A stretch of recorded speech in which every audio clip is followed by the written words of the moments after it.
Kwa kawaida yetu, leo ni siku nyingine tena ambao tuko location pande za huku paneto wapi huku ya kina Dihu, tuko pande za Dihu huku Nyanguge.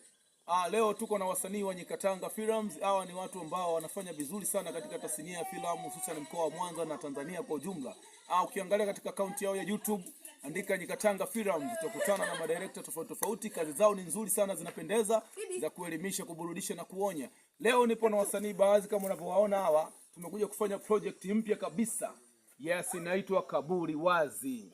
Yaani project moja ambayo imeandaliwa kwa ubunifu mkubwa sana.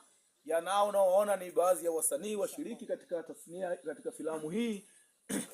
Tunakuomba tu ndugu mtazamaji, endelea kutusubiri katika channel yetu, pia mtuvumilie katika yale mapungufu. Tunahitaji maoni yenu na comment kibao kuhusiana na swala zima la Nyikatanga Films. Yaani hapa habari ni Nyikatanga Films. Yes. Ndio kwa nini mwanangu mtangazaji. Alafu unajua ndio professional yangu kabisa.